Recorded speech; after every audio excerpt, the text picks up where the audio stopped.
how many people would you say we got in our call right now? Nairi, how many people? So, what do you mean? How many? We have 3. 2, 1. It's the Shant and Ari podcast, you guys. Episode number 60. Shant, we have a guest with us tonight. Yeah, and so 60 episodes, Nairi, and we still can't get a fucking intro that's like consistent. So it's okay, don't worry. Yeah. So Ari, why don't you intro Nairi? Thanks for coming on today from. Thank you for having me. Go ahead, Ari. Intro her real quick. So we've got a guest tonight hailing from Montreal, Canada. Nairi has her own podcast, and this is super, super interesting. I can't. She's got a better intro than us, by the way. Maybe after this call, you can sort of give us a little bit like a guidance, get a good some training intro. The Talks Over Cocktails podcast. Nairi, can you tell us a little bit about your podcast and sort of what you like to talk about, or like what sorts of things your podcast revolves around? Can't wait to hear. Yeah, for sure. So I guess I got this idea when like quarantine and Corona came into effect, really, because I lost my job and I was really stuck at home. I wasn't doing much, kind of going crazy. So I said I need to do something with, like, I guess my life and type of thing. And a friend of mine actually told me, and he was like, why don't you start a podcast? It's actually like the new it thing, and you love to talk, like you don't shut up. So I was like, okay, cool. And then I know that usually, like often or not, podcasts are done with 2 people because it's like a conversation, like interview, I guess, like more like a conversation between 2 people.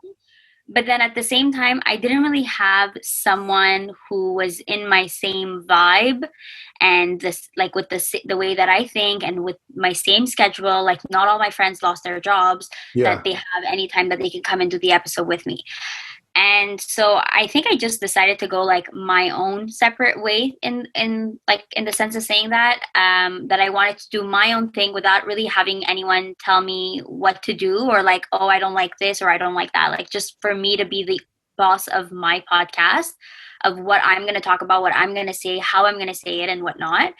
So yeah. And then the whole idea, well, like the name and the concept of what I talk about is basically called Talks Over Cocktails. So because of the fact that like I'm doing this alone, I wanted to add something where I can have a conversation that will run smoothly, you can say. So what I thought, and during COVID, I was like, oh my God, I miss going out with people to have a drink or to grab a bite or something. And so that's why I got the idea to do Talks Over Cocktails, to have like a conversation over cocktails, and how usually when we go out, a conversation flows naturally, whether we're eating, whether we're drinking or whatever. So, and then the whole topics of what I talk about is really just myself, my life. Because a lot of people say like your life is like a TV show and like you just need to do something about it. And I was like, okay, then here I am talking about it and being very like open and honest and sometimes unfiltered. But I think that's what's like fun about it with the whole cocktail and like being honest and true. Yeah, no, that's kind of messed up. We didn't have cocktails today. Oh, like I should have offered. Shit, we didn't have, like, I'm drinking water, but I don't even have anything, but that's okay. So we should have coordinated a little better with the Talks Over cocktails, but. So that's interesting. You just kind of started it like on a whim, kind of like how we started, right? Because like, I don't know if anyone, like, I think it was episode 1 or 2. So Ari, we were talking, me and Ari have always wanted to do something together, but we're in different states. And I was like, dude, let's do something. And Ari's like, dude, why don't we start a podcast? I was like, all right, sick. Let's fucking, I was bored. I was like, all right, cause like I have my stretches where like, if I'm bored, I'll do anything. But then I'm like, I'm so busy now. Like I have no time for this, but so I'm like, yeah, let's do it. And I was like, what's a podcast anyway?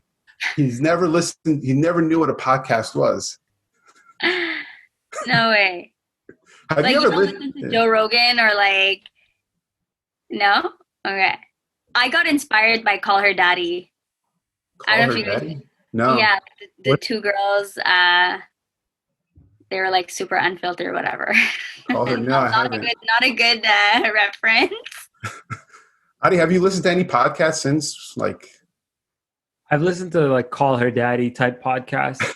You see, Somebody sent it to me, you know what I mean? I'm like, oh, what's this? It's fucking raunchy. Um, mine is not that raunchy though. I swear, because I have to keep some kind of a filter. why do you have to be filtered? Oh, like I'm just curious, like what, like who, I or guess based on who listens, like I don't know who's gonna end up listening to that one oh, day. like family or something. Right, right. okay, so that's important. The Sarshant. Like it fits with the whole like Armenian community type of boat. So Yeah. Right. yeah. Okay. So like I agree. You gotta like think like everything has its cushion. Recourses. Like Yeah, repercussions. on our podcast, like I guess like sexual references or something like that, like regular guy talk, really. But like, God forbid I say something that like reveals anything about like our business or like our family. You know what I mean? Like it's like a whoa, whoa, whoa, whoa. I totally agree. Like no.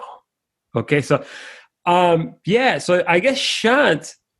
So you're giving away some clues as to like, listen, like I do want to think about how this makes me look in the community. Mm-hmm. Some things for me, not so much. Some things, yes. Some things, no. Shant, I really don't think. Do you actually give a fuck what gets discussed in this that doesn't really affect your career? No, as long as it doesn't affect my. I mean, I moved to fucking Arizona to be away from everyone. You see, that's my goal of one day. Yeah, that's it. I guess question for you, Nairi, like 5 years ago, I don't think it would have been possible for me to be on a podcast because I think most of the people in the community would be like, dude, has this kid lost his mind? But it's become so normalized now. Like you could have, like I have a YouTube channel, I have a podcast, I have all sorts of stuff going on. But like, had this been People used to come to me, by the way, sorry to cut you off. Like when he started his YouTube channel, like, dude, is your cousin fucking like, is he okay? I'm like, what do you mean, is he okay? Our own family members would come up to me and be like, why is he fucking, I'm like, Oh my God. yeah. So sorry, yeah, keep going. now it's like completely normal, you know, like now it's like, all right, you can do that kind of stuff. So Yeah. the question is like over the last 10 or 15 years, like things have become a lot more lenient. They've become a lot more normal. And especially in the Armenian community, like you can get away with a lot more putting yourself out there on a podcast or a YouTube channel. How much more lenient do you think it's actually going to get? Do you think it's up to sort of like the parent, or do you think like even then, like 20 years, 30 years from now, do you think that you'd probably still want to like maybe tell your kid like just like chill out. I don't want to be the talk between like all the tanties at Shirkit. No. I would say if you want to do it, then do it. Like fuck what the Armenian community has to say. But I also think that it's like I feel like you said like yes within the last between like 10 years to now that it has become a bit more lenient, but I don't think that much. I still feel like people like still talk. I mean, people will talk in any which way, in like any time, any given time, you know, whatever you do, whether it's good or bad. But I feel like as though that there's still this like, I don't want to say like a stigma, but that around like the Armenian that you need to be proper and you need to watch what you say, watch what you do, watch where you go, who you hang out with. If one person hears something, it's gonna go to your father's ear and like and all that. Yeah. Especially with the Armenian community, like that's like the other, like it's not just like anyone is gonna talk shit, right? Like that's whatever, but it's like the Armenian community is like another layer. And like I'm surprised like you're even allowed to do a podcast without like someone being like, Nairi, are you going to be safe doing a podcast? Like, what the fuck you mean safe? Like I could just see them saying something. Like, has your parents been cool with you? Like, do they know? Do they even know? My father doesn't know. Oh. I told my dad about our podcast like 3 episodes in, just in case. Like Dras. You know what I mean? Like, what is actually being discussed? I tried to explain to my dad. Then at some point, are you going to say something kind of fucked up, or can you trust that you're not? Anyway, right. I tried to tell my dad a little bit, but he didn't understand what it was. He's like, "Don't you talk to Ari all the like?" He's like, "What do you mean?" I was like, "Don't worry about it." Just like so, they have no clue what the fuck. No, me, I still haven't been caught. I'm just waiting for the moment to get caught. Well, hopefully you do get caught. That means that means your podcast grew and it's like everyone knows about it. So, Yeah, I guess. It's just because sometimes I do like talk a bit unfiltered and let's say personal, but that's because I want to do that, but then it's just that I always have this thing in the back of my mind that like, if someone in my family, if my father or anyone hears about this, I know for a fact that I'm going to have to justify myself or explain myself more in depth when I just don't feel like it's necessary or like that's not what I don't want problems doing something that I like doing, when it's not bad. Mm-hmm. Like it's not illegal, it's not bad, but then to them, because it's like old mentality and like I think it's hard for them to understand, and then you're just stuck in the middle type of thing. So fingers crossed that I could still go longer. So this is crazy. You got 3 Armenians, 2 of them. So you got 1 Armenian in Boston, 1 Armenian in Montreal, 1 Armenian in Arizona, and we're complete strangers to each other. Yeah. You haven't even known about us within like weeks. And like we're just talking to each other for the first time, and now we're just starting to talk about like what we feel like we can and can't do. So just a little bit of background before I sort of hit it back at you. So I got sort of pulled into the family business about 10 years ago. I started up a company just out of nowhere, got a lot of shit for it, and started doing a YouTube channel. My YouTube channel it has like a small following, and people throughout the whole thing were like, dude, the kid's just, he doesn't know what he wants. And I didn't know what I wanted. And it sort of made me feel weird doing things, not knowing what I wanted to do because, I felt like all eyes were sort of on you. Now, I felt as though the Armenian community makes it very, very difficult for you to do things outside of the box. Just creativity all from you because you're just worrying too much about fear and whatnot. But long story short, I have no problem sort of telling a complete stranger that I've never met before about my insecurities, doing something creative, because this is what the Armenian community does. It makes you feel secure to a certain degree, right? I guess it's good to be able to talk about that with other Armenians about wanting to do things and having their support regardless of how crazy it might seem. Now, if I were to ask you sort of like, Nairi, what's something crazy that sort of you want to get done, but Armenian community is kind of holding you back or thinking about what the Armenian community might think, is there something that comes to your mind? Like how old are you? Like, are you on the younger side of 20 or are you on the older side? 24. 24? Yeah. So you probably have some like crazy shit. Sorry? So you probably have some like crazy shit that you crazy ideas that you want to do. Oh, like yes and no type of thing. Crazy ideas. I'm not that much of a rebel. I used to be, not anymore. Crazy ideas. Like I New Jersey, left his hometown of New Jersey with his wife to Arizona with no real plan. None. He just wanted to know anyone. Good for you. Yeah, we didn't know one person here. Well, I knew Hovan. It's like one of their friends from Boston. Okay. It's not like I knew him. Like I knew him, right. You just like packed your bags and you just said ciao. We Googled best places to live in America, and Arizona came up, and we just left, right? So, and then got into real estate, starting to do a lot of investing and stuff. So like that was crazy to me then. So like, is there anything you would want to do like crazy as far as like go somewhere? Career. Yeah. So I've been really wanting to go to Europe for a really long time and just travel and just say bye, and just to find myself, discover myself. Because what happened is I studied in finance and I got my bachelor's degree here in finance. It was the right thing to do according to my father, and it's the right path to go on. And it's like fashion is not reliable in the sense. Yeah. So finance is, math is, you'll be able to land yourself a great career, whether it's at a financial institution or any which way, you know? So I did that. I finished and I fucking hate it.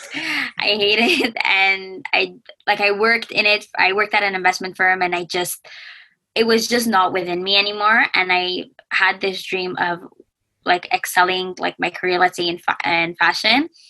And I just want to travel to Europe, like especially Paris, because I went last year, but I was only there for a day because I went to Hayastan, and then so there was a layover. Yeah. But it's like I want to go to school, let's say not school over there, because I feel like I'm kind of too old for that. But I mean, I could still do it technically, but just let's say live somewhere for like a year and like discover my, but then that would not be in the norm of doing so, right? So I guess that's my craziest idea. I mean, it might not sound so crazy to some people, but if I was the head of Gomide, you'd be in a mental hospital right now. right? Yeah. So so you want to learn in like Europe or like work there? Like what's the right? Get experience and see that side of the fashion. Okay. So it's not crazy because me leaving Jersey. So when me and my wife got married, right? And it was like, she wanted to like leave Jersey because she's from Maryland. She moved to Jersey. Oh, wow. I was like, I'm never leaving Jersey. Like I was in the Armenian community. I played sports, basketball. I was like way into it. I had my leagues, my family. I'm like, I'm not leaving my parents. And then I just said, fuck it. And we left. Now, me and my wife talk about like, where else can we move to? Like now we could go to Europe and live there. Like eventually, like that's our plan. So like once you do something kind of a little crazy, it's going to like take you to the next, then you're just like, okay, now I can do anything and no one's going to say shit. Yeah. So talking about career, and I know Ari, and actually we haven't talked about with Ari about, he was in the political, I don't know, he graduated with some shit. No need.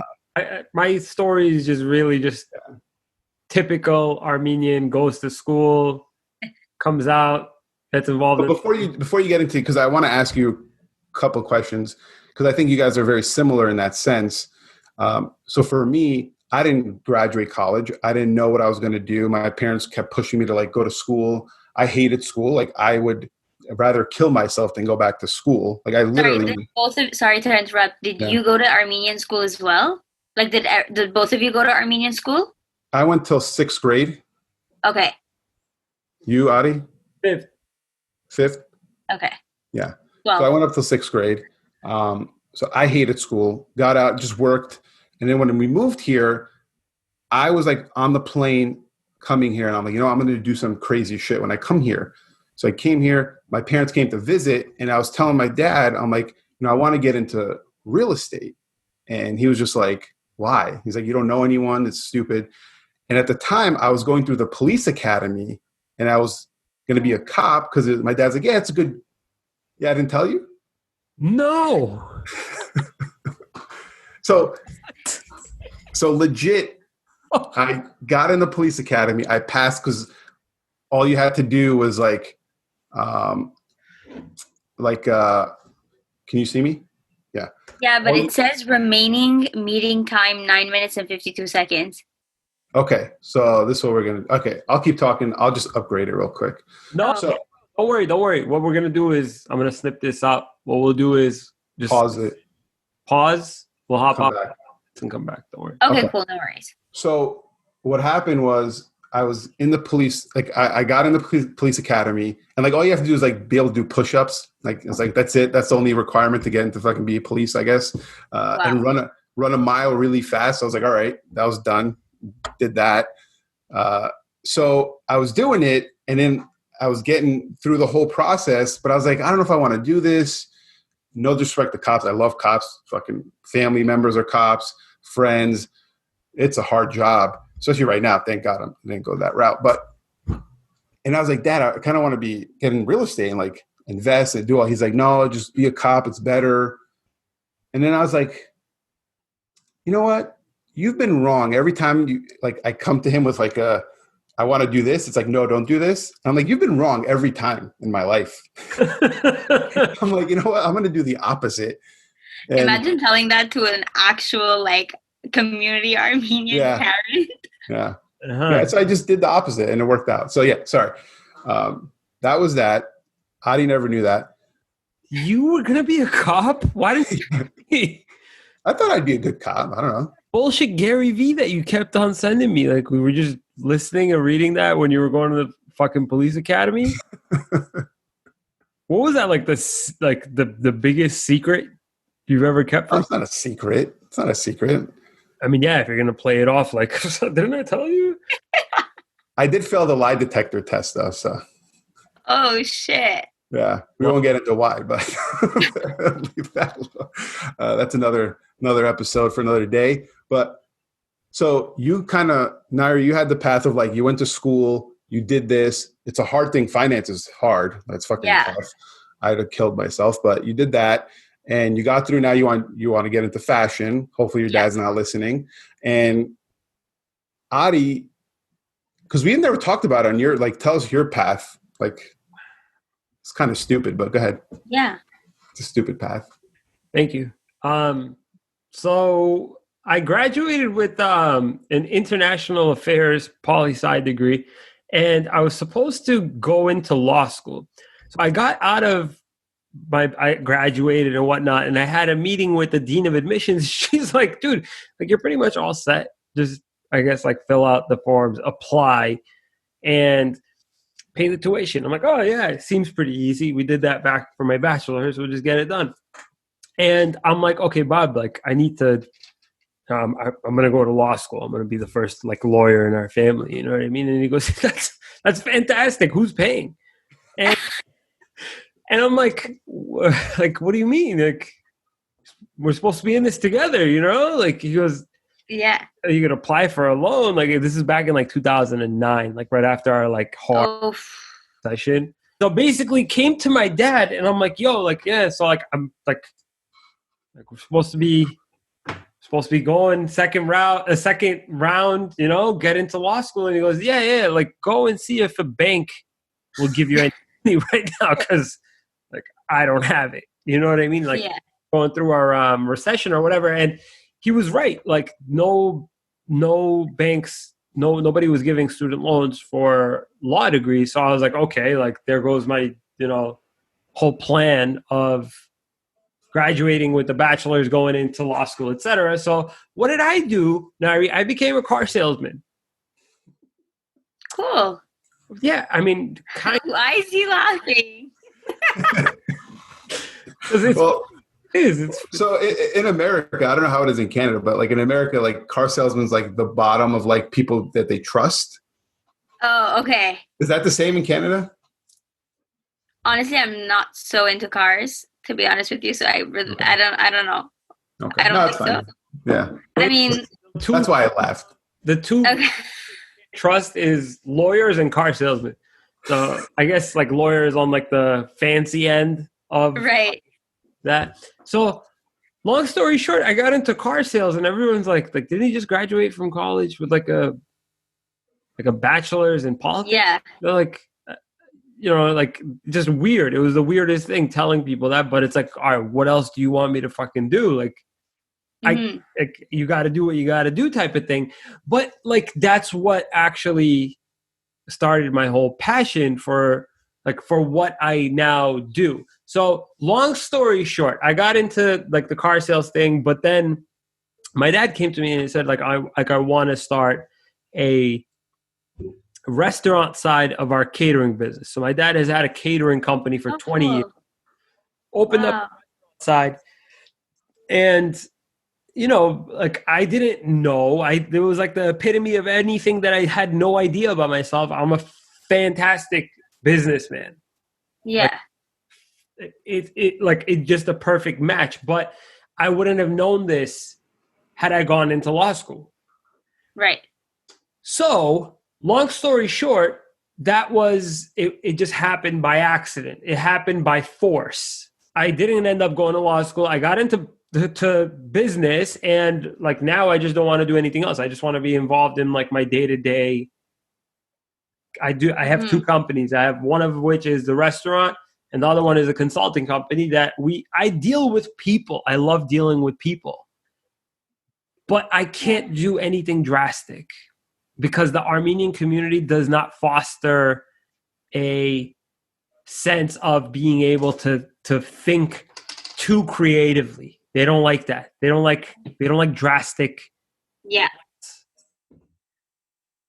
Yeah, like think stuff outside of their box, their guidelines or type of thing. So thinking. Yeah, I totally agree.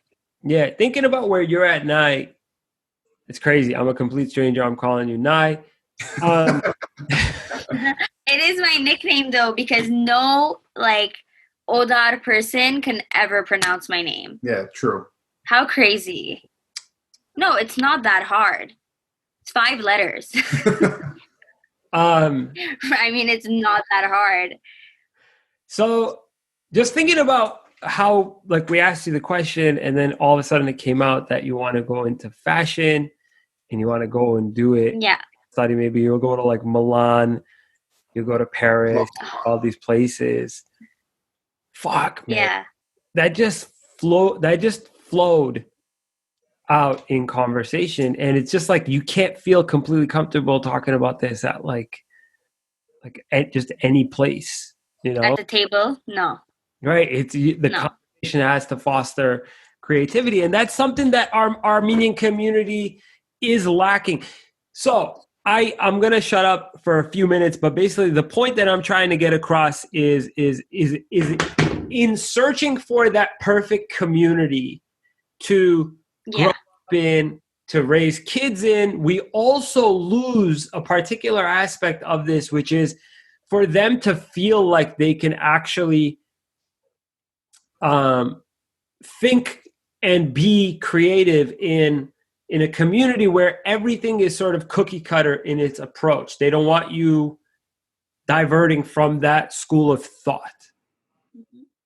Yeah. What are your thoughts about the type of community that we foster as Armenians? Do you think that it's more beneficial, or do you think it's more of a detriment in the upbringing of our kids? Right. We're just really bringing up just really, really crazy like Armenian kids, or are we actually raising really creative, healthy, thought-provoking kids?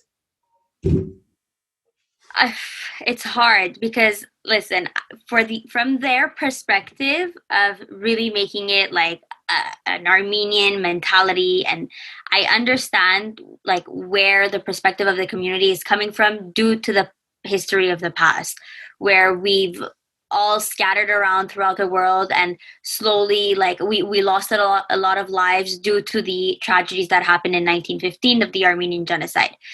So in that sense, I understand where they want to keep us tight and like all together and raise our children by speaking Armenian, reading Armenian, listening Armenian music, if anything, and really being super culturized and like into that our own culture because of this.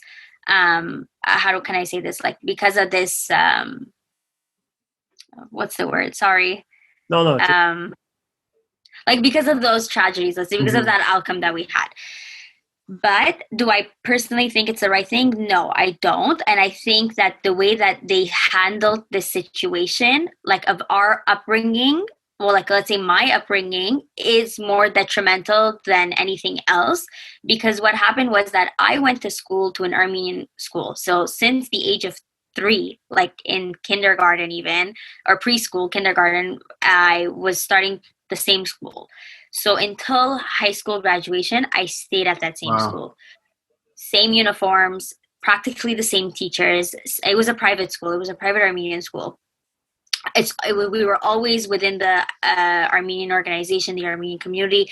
Every outing, every party, every Friday night, it was always the same people, always the same place, always the same practically all the same conversations. And then college, I graduated from high school and I went to college, but there's no Armenian college. So I continued at an English college. And to me, it was like, oh my God, there's a whole other world outside of the Armenian fucking community, and then going to university also in English, even more. And then here I am, like, faced with, like, I have a father who wants me to marry an Armenian, who wants me to continue this Armenian traditions and whatnot, because I understand, because they fought so much for their rights, their independence, and their rights to live and survive, that this is why they want to do it. But doing it too much the way they are right now is only causing me to drift away further. And it's only causing me to be like, I don't want to marry an Armenian person because I don't want to be stuck in this community. I don't want to be stuck with this mentality or raising my children with this mentality. But then at the same time, a part of me is like, the way I was raised is that I feel bad not being, like, complying to these rules type of thing. So is it good? Is it bad? It's like, I feel like it's both. Yeah, it's a bubble. And it's like, it's good because we grew up together and, like, we have a good, like, togetherness, but then it's like, we don't know the real world. And I feel like a lot of immigrants and a lot of, like, other cultures are like this, right? Like, I mean, Indians, right? I have a lot of Indian friends, Chinese. I had an Indian friend in high school. So so stupid. He's such an idiot. His parents, like, they have to be doctors, right? So he was graduating high school and they're like, we're going to pay for your med school. And then they're like, we either pay for your med school or you get a brand new car. And he picked a brand new Escalade. It was like $100,000 Escalade in high school. He's like, fuck med school. I'm like, oh my God. But the fact that but what I'm going with that is, like, I was raised so I was in the Armenian community. I was AYF, Home Man, sports. I just wanted to do it for the sports more than anything. Yeah, just to play basketball. But so I was in it, but then all my real friends were everything else. Odars, right? They were black friends, I had Chinese, Puerto Rican, everything. Because, I grew up in New York, New Jersey. So that was like I had like two lives that I was like back and forth. I had my Armenian friends, my family that I was like close with. And then it's like, now I could step out and be my real self with my real friends. It was kind of weird growing up like that. Yeah, no, I totally get you. Even me, like, to be honest with you right now, because of that whole high school situation, we were only like 28 kids per grade. Per grade. Like, we were barely like 35, 40 max, I would say. And we all grew up together. And now I barely even speak to any of those high school friends. None of the Armenian people? Wow. Barely. Yeah. There's a lot who drifted. There's a lot who stayed, but then there's a lot of people who just drifted away.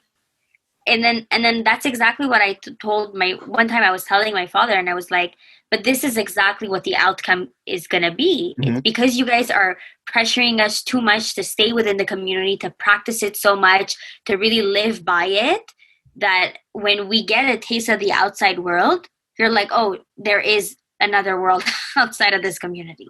And then you're like, oh, well, I want a taste of that. You know what I mean? So when is it that you will get sick of the outside world and crave the Armenian? I think with what's happening right now, to be honest, it's like, so basically with what's happening right now, like, my father was even telling, I'm bringing him up so much, but it's crazy because he's so involved in all of it, right?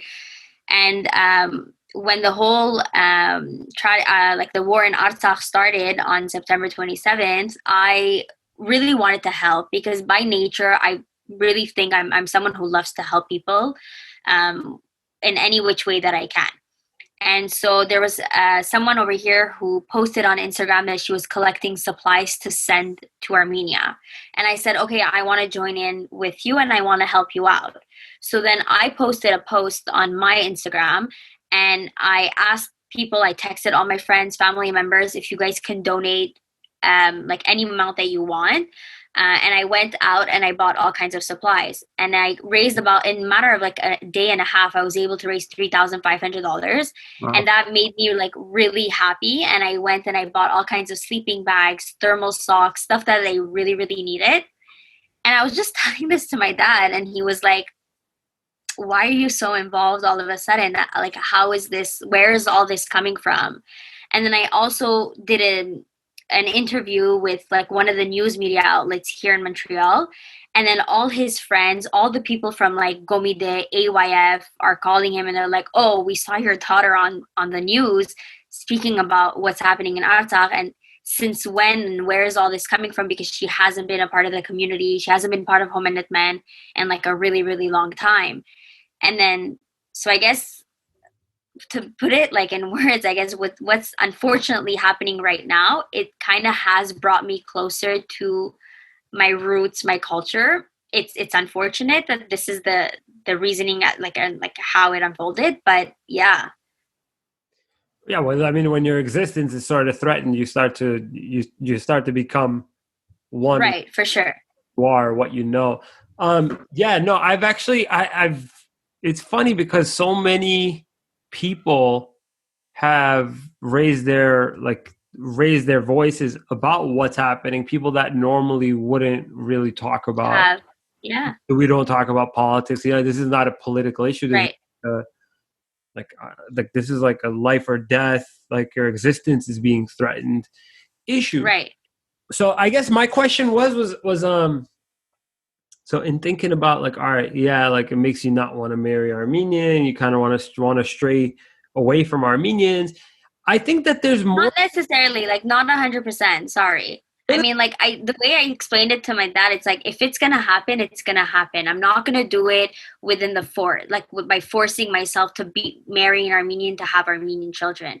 If I meet an Armenian guy and if I like him, then even better, because I know for a fact that my life is going to be 10 times more simpler versus if I were to go with an Odar or even go with an Odar that we don't even share, let's say, the same religion, you know, and it gets complicated when you get into those things as well. Right. No. What I'm 100% with you. So what I'm saying is like, I feel like more and more people are starting to become like that, in that, like, all right, listen, like we're Armo, we went to the Armenian school, but like we also want to now experience something outside of this box. I feel like within a matter of like 15, 20 years, you're going to have like Armenian kids going to Armenian school and like you're going to see like the adaptations, like what is like Adam doing on his like free time after school, you know? Is he like guitar lessons, or like is he going and doing like some like wild like rock climbing activity, you know what I mean? Like it's gonna increase. Stop talking about Armenian shit all the time. Yeah. So yeah, and this goes with every culture. Like I said, it's throughout most cultures that are like tight knit, like Armenians are. So I think it's pretty cool. And I want to like shift a little bit, you know, because you know we're not going to talk about being Armenian the whole fucking episode. We all have immigrant names, and that kind of is Ari an Armenian name? No, Ari? Not. Yeah, it's not. Is it? You want me to answer? Or? I think. I don't know. I would say yes. Because why I'm bringing it up. So obviously I just had a baby a couple months ago, and me and my wife did not want to name him an Armenian name. We were very adamant about that, and we got a lot of shit for it. And I can imagine.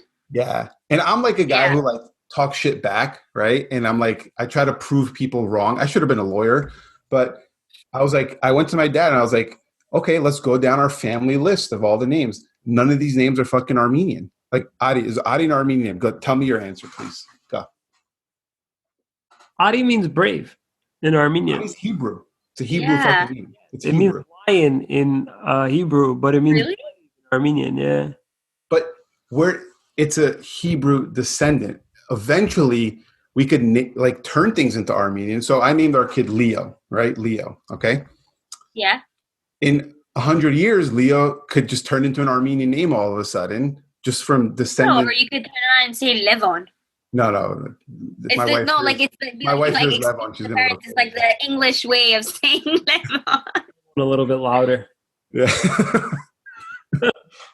But I don't know where I was going with this. I just feel like, yeah, all these.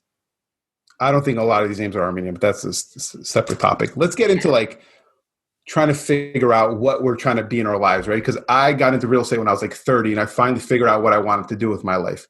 Adi was like late 20s, whatever. I don't know how old you are, Adi, but I don't even know anymore. What? I don't know. How old are you, Adi? 30? 32. So in your late 20s, you figured out what you want to do. I was like, 30. I had no clue what I was doing my whole life. Finally got into it. You're in that kind of situation where you kind of knew what you want. Your finance, it's a great career and it's a great path. But how are you supposed to know when you're a teenager in your 20s what the fuck you want to do? So I leave that answer to you guys.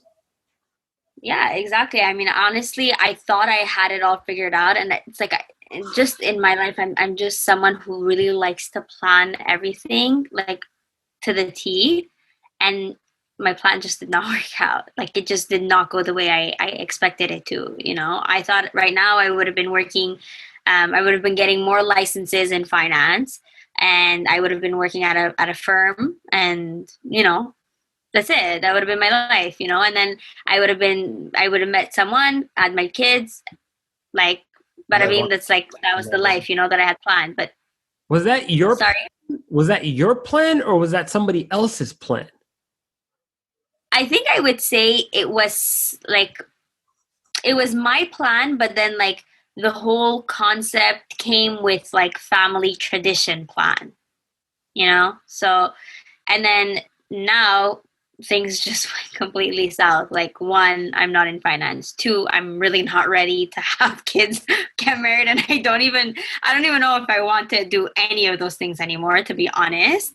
And then it's like that's a bigger shock to even say, because like I haven't even bothered saying it because I know that I'll get the earful. Let me tell you a little bit something that separates me and Shant. Shant, don't take this as too much of it. Whenever I notice like a really, really, I'm very observant about Shant. So I know he's going to get like really like, anyway. So Shant is the type of person where he doesn't do something that he doesn't want to do. Like if he doesn't want to do something, he's not going to do it. He doesn't give a fuck who it's pissing off that he's not pleasing. He doesn't feel guilt. He doesn't feel remorse. He just won't do it. He's like, what the fuck? Like, why I don't want to do this right now. I'm not going to do it. I'm not going to do it. There's always a level of guilt when you got to do what has been sort of bestowed upon you by the Armenian community to do. Like you got to go to the AYF. You have to go to Panagum. You have to do, you know what I mean? You have to. Why do I have to? So when you follow this plan that people sort of set onto you, but you also have this other idea in your mind that you kind of put to the side, that thing that you're putting to the side, you're actually parking in your brain. So it's not like you just never got around to doing it. No, that thing that you're parking in your brain is stopping you from fully doing whatever it is that is like was bestowed upon you. So if you got married, you had kids at age 26, you married like Tavi from Surpagop, you graduate in class, right? It's Surpagop that I graduated. Shout out to you, Tavi. She's single. If you, so you end up not really enjoying the marriage with Tavi because you had Milan and Paris fashion parked in your brain. So you never got around to enjoying either one. End up getting a divorce with Tavo, and So it's very, very important. They don't teach you this shit when like you and your parents are arguing about like what's right, what's wrong, what's right for them is not what's right for you, not just you, but I mean just in general, me in particular. I knew at age 18 I wanted to start my own body shop. I never got around to doing it. I kind of don't want to do it anymore, but it still comes up in conversations like this. Yeah. Now no, I totally agree that their dad has a body shop, coincidentally. So like I'm scheming. Who has a body shop? Huh? Who has a body shop? Chick I'm dating. Natalie. Hi Natalie, how you doing, baby? Her dad has a body shop. Ah, okay. So it just finds you. You know what I mean? And like imagine. Are you gonna do oil changes there, or like oil changes? I'm gonna fix Ferrari quarter panel, stuff like that. Anyway, that's not what's important. What's important is that you can't feel. I always feel like guilted. Like, oh, like why aren't you married yet at age 32? Why aren't you accepting this Daro Sekezi? So like, I'm tired of that bullshit. Like, I'm tired of having to give in to like the pressure that Armenian community sets upon you. Like, why do you have a podcast? Yeah, same. I don't know why the fuck I have a podcast. I just have a podcast. Stop drilling me. You know what I mean? Yeah. And especially, I totally agree. For like, unfortunately for women, girls in the Armenian community, it's a lot worse, right? Like it's, right. I'm sure. And so I'm going to get to, so it's funny because, you know, having the baby now, everyone's like, oh, you got to do it this way. You got to do it that way. Right. And it's like, it's orenk, and it's the, you know, like orenk means rules for everyone's listening. And Betty, my wife, was like, show me the book that has the rules. Like someone show me a book and I'll fucking follow it. But if there's no book, like who's coming up with these rules? Right. But right. What are you only sibling? Are you? No, but, and then this is where it gets complicated. I'm not, I'm the youngest. I have one older sister, and she completely went south, like South Road. Like she does whatever she wants. She's out of the community. She's been out for a really long time. She's not involved at all. And then, so now the pressure is all on me. Mm. Like just the other day, my dad was like, "Oh, amen huises frate." Like all my hopes are on you, and I was just like, "Come on!" And then he was like, "At your age, your mom already had your sister. We were married. Had our house, and you finish in finance. You don't even want to continue in it." And I was just like, "Oh my god, guilt." Yeah, and then it's exactly it's there. He's literally putting guilt on me, and then I'm just like, what do I do? Do I follow my dreams, or do I follow my dad? Like I guess my father's, or like go by his rules and compel by his rules type of thing? And then it's just like I don't know. Wow. So what are you gonna do? Yeah. He's going to Milan after this. Ciao! I'm packing my bags. But then even at that, it's like if I say it, he'll probably understand it, but then he'll be like, fine then. If that's what you want to do, then you're on your own. So don't come to me for money type of thing. You know? So what is the game plan? Like, if you don't mind me asking, I feel like we're like all friends now. What's the like game plan? Because like you got laid off, right, from finance, right? Right. No, I've been working in fashion for like a really long time. Okay. Like since the age of 16, I've been working in retail. And I guess that's where all the passion really grew in, you know? And so when I tell him like, oh yeah, I'm working at another fashion company. Oh, he's like, why don't you want to work at a bank instead? Because I actually like had a pretty like not tough like career and school life. I mean, I was always in school, and when I was in school, like past the age of 16, I was always working 2 jobs and going to school full time, like from like, let's say from college to university. So for like 6 years almost. And one of my jobs was working at a financial institution, but then the other job was working at a fashion retail company. So I guess I was doing both to really keep him like and people around me happy, I guess you could say. But then again, like once I finish now, it's really what I want to go to. My game plan, I don't really have one because I'm kind of lost also. Like, again, I finished with a degree in finance. I want to go into fashion. Like, what do I actually do? I have a podcast. It's just, I guess the podcast is just like a outlet, add-on, like pastime type of thing, especially with right now. But a game plan within like 5 years, I don't know, but I definitely don't want to do finance. And I definitely know that I want to like continue in fashion for sure. Wow. Yeah. Like before this, before, let's say all this, my game plan was like get married, buy a house, buy a condo. And now it's just like, no, bye. I want to travel the world. Because it's like I looked at my mom's, let's say, like how she did her life, or like every other like member of my family, and they got married at a young age, they settled down at a young age, and they did not have the time or like the capability to explore and see what else is out there. See, I'm only 24. I have no baggage. This is what I keep telling them. I have no baggage. I have no responsibilities. I have no mortgage. I don't even have a car payment. Like, I don't have any responsibilities at all except for my dog. So if I want to pack my bags and leave, that's just that's like, how do I say this? All that's, you're not leaving anything behind. No, I'm not leaving anything behind, but the only thing that's stopping me is really just my finances. So that's all it is. Because I don't have any obligations here. And I feel like if I don't do this now, I'll never be able to do it. You'll never be able to do it, young lady. No. No, first of all, no, not never. You can do whatever the fuck you want. Yes, eventually. 32, you really got to wrap it all up, though. Wrap it up. Got about 8 years. Then you got. I don't know. You might want to start looking at a condo, shit like that. Yeah. Adi, what do you think? I don't know. That's crazy. That's interesting.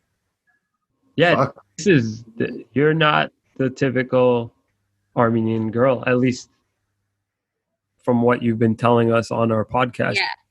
Yeah. Very, very refreshing to hear that we got Armenian girl. What do you think? Are you in like the small bracket of Armo girls that just they want to stay Armenian, but they also want to just like do whatever the fuck they want to do and just pretty much all the other girls? Yeah, and disclaimer for everyone: we all love being Armenian. I'm pretty sure. So yeah, exactly. And like honestly, I was gonna say it. It's no hate towards the community, nothing like that. Really, really, this is not what my intentions were. Never to like talk shit about it in a negative way so much, but it's just that they kind of have to realize it that like. Oh, what did you say? No, this was just, and I want to set the disclaimer too. This is more just to like explore, like, listen, like, this is what I want to do. Not so much like, oh, somebody's holding me back. It's not even about that. It's like, yo, like, this is a problem for all of us as Armos. Like, it is always like the community has become baggage. Yeah, totally. I totally agree. But yeah, it's not to like put them down or anything. And again, like I said, I understand from where they're coming from because of our history, because of what we've gone through, and they want to cherish that and they want to keep it intact. I totally get that. But then doing it so much, this is what the outcome can be. It could either be like you're going to be high asset and like pro-Armenian all the time and go about those rules and everything, or you're just going to go south. I feel like there's not many that are in like that happy medium because it just basically doesn't allow you to type of thing. I'm in the happy medium. Yeah, no, I think so am I type of thing. But like, I would rather stay in the happy medium, Do you think guys get more leeway than girls do in the Armenian community? 100%. But do you think guys have a lot more also responsibility in the Armenian community? Towards Armenian women, yes. Okay. Like that old mentality. So I think that Armenian guys are getting better in terms of like not being sort of like Ganik G's. I think that Armenian, I feel like there was like a little bit of a gap when both of us got over that. Like we need to like at 24, like a lot of guys are already over it. And at 24, a lot of Armenian girls like haven't even gotten started yet to like actually like live. So it just sucks that Armenian guys get to stay out late at like age 17 and Armenian girls can't like go on a date until they're being married, basically. Pretty much. Like, I mean, I've had 2 serious boyfriends, and then especially like the last one was like really serious for about 2.5 to 3 years. Like 2.5, I would say. My father didn't know about it. Oh, wow. Oh, hopefully. He was also not Armenian, so that was one of the major reasons as to why I did not feel comfortable to tell him. To me, it was just like, if this is not gonna, if I have a ring on my finger, then I will tell him, obviously. But if I'm not sure at like 100% as to where this is ever gonna go, like who knows what could happen, and then clearly we're no longer together, but.